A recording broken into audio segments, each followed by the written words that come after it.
Hey everybody, welcome to the Edit Bay. I'm Joe Baker. Tonight we're going to be taking this image from this to this.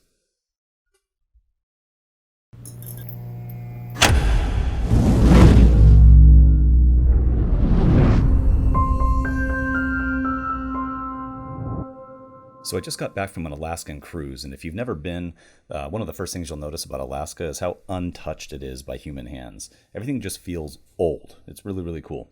So I'm in this town, Ketchikan, and let me go ahead and show you where we started here. The town is a really small town. It's surrounded by cliffs on all sides. And although you can't really tell from this particular image, the entire town was really foggy, and it looked really, really cool. So I kind of wanted to capture this town and represent it in a way that was more timeless. And when I initially started editing, I was going through here and I was actually trying to remove some of the cars and rebuild some of the buildings behind some of the cars. Basically just remove any evidence that this was taken relatively recently. But I quickly changed my mind on that, realizing that although it's not really represented in this picture, the town was really foggy. So I figured I could just cover all this up with artificial fog. So let's go ahead and get started with your basic processes. Now, if you're new to my channel, I don't really teach specifics. I tend to teach concepts and principles. So follow along right here. You don't necessarily have to use any of the tools that I use, but the basic workflow is the same. So you're going to start with whatever you're using to browse your images. I'm going to use Bridge. Located my image over here. I'm just going to right click on this and open it in Adobe Camera Raw. The first thing you're going to need to do is process your raw image. So if you're in Lightroom, Adobe Camera Raw, they all pretty much do the same thing. I'm going to come up here and remove chromatic aberration and check my exposure. Things look pretty good. I'm going to pull these highlights back just a tad. And we have detail pretty much throughout. May want to boost clarity just a bit. And the majority of the work that we're going to be doing in Photoshop. So I'm going to click on Open Image.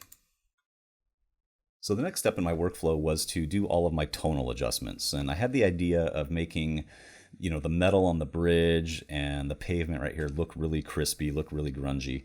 And then just as it fades back in Z space and gets farther away from the camera, we look more and more dreamy or more film noir look. So whatever tonal adjustment app you're going to use or technique you're going to use, they all work. So I'm going to go ahead and hit Control J to duplicate my layer. And I like to right click on these and convert them to smart objects.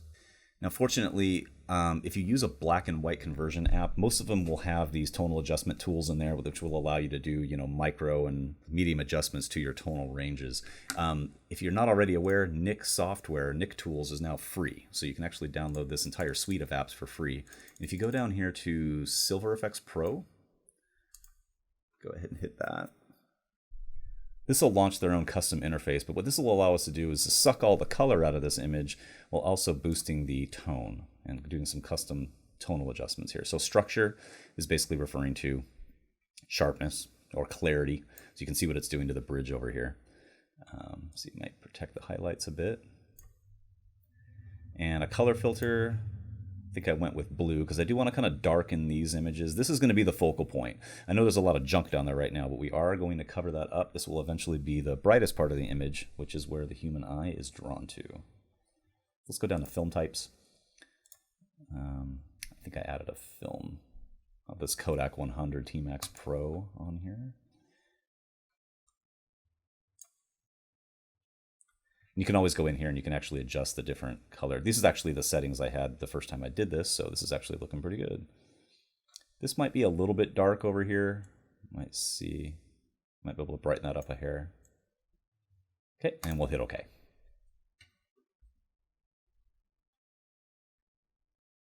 All right, so at this point in the game, it's time to start adding our artificial fog. And I'm going to go ahead and minimize this so it's out of the way. And let's close this. And we're going to come down here, left click, and create a new empty layer. And I may let's kind of name this distant fog. Whenever you're adding fog or clouds or mist or something like that to your image, snow, rain, it's really important to do that in layers. Okay, so we're actually going to stack a few layers and the fog is going to dissipate as it gets closer and closer to the camera. So we just need to hit B to select brush. We can right click and drag and kind of affect the diameter or even the opacity of this. And I actually have some brushes down here that resemble clouds. Again, we'll make those smaller. Yeah, with an opacity of 44. Again, another reason to do these on layers is you've got the opacity of the brush, but you can also lower the opacity of the layer itself if this starts to look a little absurd. So we'll just kind of start painting around in here. Kind of make it look like it's covering the trees a bit.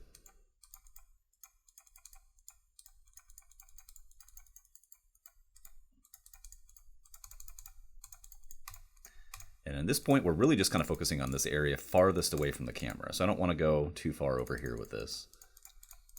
We'll layer all of these up. In my original picture, by the way, I think I removed these traffic lights as well. All right, cool. So we'll just come down here and hit a new layer, and we'll rename this Closer Fog. And this time, I'm going to reduce the opacity just a little bit on my brush, make it a little bit bigger. And now we're going to kind of work a little bit closer to the camera.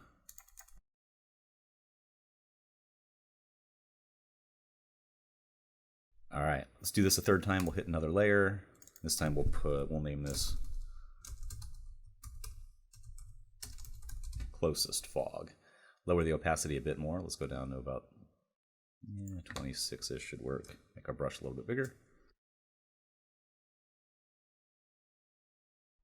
The one thing I think I'm going to do is lower my brush and really lower the opacity over here.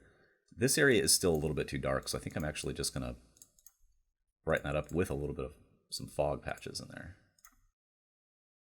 Another advantage of doing this on layers is you can at any point actually go in and add blur to any of these. So if you end up with these really sharp looking corners on your brush, it doesn't look too bad right now because I've got it feathered quite a bit, but if you had accidentally done that, you could always just add a little bit of a blur, a little Gaussian blur to it.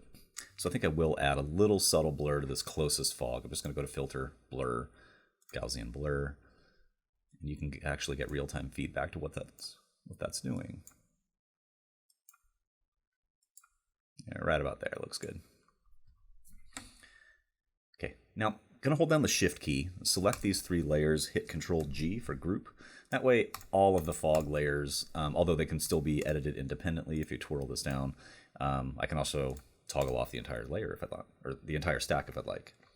Now here's something else that I did. This is for extra credit, optional if you'd like, but if you hit Control, Alt, Shift, and E, and create a stamp visible layer, I'm also going to create a smart object out of that as well. I used Red Giant's Null Light Factory to add a flare that did not look like a flare. Basically, it just looked like more smoke. So I'm going to come up here to Filter, Red Giant Software, Null Light Factory. Now, most photographers will avoid lens flares like the plague, which is completely understandable. If you come from video, you might think they look kind of cool. But these lens flare builders can allow you to create looks other than lens flares. If you actually adjust the different opponents to make it look like something else, you can make it look like light rays. You can make it look like smoke, which is what we're going to do. And I've got some different elements over here that I can twirl on and off. Let's twirl off this spike ball for a second. That gets rid of these little streaks right here that don't look like mist, they just look like light. Let's shut that off. Go through here. These poly spike balls look like the photon spike balls, but they're more feathered, they're softer. That might actually get us looking a little bit more like mist. So let's twirl off the disc. The disc, by the way, we twirl this down.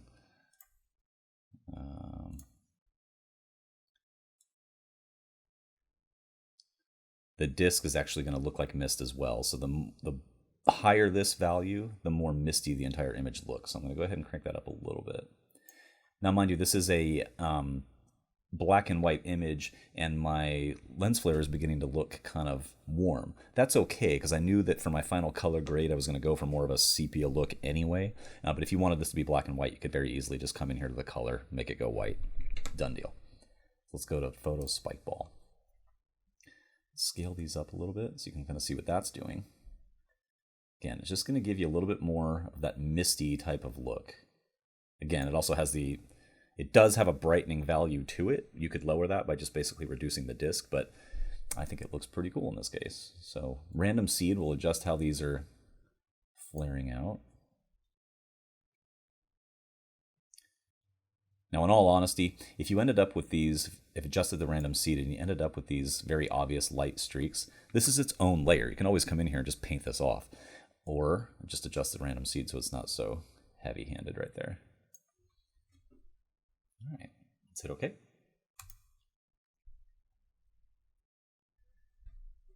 So again, subtle, but it does add a little something to it. Again, this can all be adjusted if you just click on the layer mask right here, hit B. I'm going to go back to my default brush. And with that selected, if we paint black, I'll just hit X to switch my default colors over to black. Black is going to conceal. So let's put our opacity somewhere in the middle, and I can actually just really subtly get rid of some of this. There we go. So it's a smart idea once in a while to hold down the Z key, left click, and drag to your left and kind of zoom out of the picture and just take a look at it almost thumbnail size and make sure that your eye is being drawn to the area of the image you want it drawn to. And yes, it's kind of going here because it is a brighter image. Whoops, let's right click, bring that back. Now, for color grading, there's a million different ways you could color grade this too. I'm going to show you guys some really quick tips for using the built-in LUTs that ship with Photoshop. So if you go down to your adjustment layer, go to color lookup, and let's see. There's edgy amber you could start with, crisp warm. That's pretty close to what we want. I'm going to go ahead and close that. Alone, this looks pretty cool. It's a little intense, but we can always adjust the opacity if need be. Or for you advanced users, if you double click on this, you can bring up the blend if options. If you're unfamiliar with blend if, this is pretty slick. If you're coming from video, this is comparable to track mats in After Effects in that you can adjust the luminance values of this effect based on the luminance values of an underlying layer. So if I start to drag this to the left, you can see what this is doing. It's basically removing the effect from the highlights, but it's doing it in a really harsh way. We can see these really defined lines right here. Now, if I take my if I hold down the Alt key, left click and drag, I can separate this and get more of a feathered look to that. Now, however, I actually want this in my highlights. I don't so much want it in my shadows. I actually want to recolor my shadows another color. So I'm going to I'll hold down the Alt key, left click and drag, and very gradually remove this from my shadows. Go ahead and close that. So you can see this effect is very much affecting my highlights. Now I'm going to do something the opposite of that. I would like to go for another color rather than just black. I might actually want to put a little bit of blue in there. Let's go to another color lookup. Let's see. Let's try Crisp Winter. And now we're going to do the opposite effect. I want to remove this from the highlights. So I'm going to, I'm going to hold on the Alt key, left click and drag. Let's get rid of that from the highlights. And then, of course, from the shadows, I'm going to come down here, left click, and make that a little bit less intense on the shadows.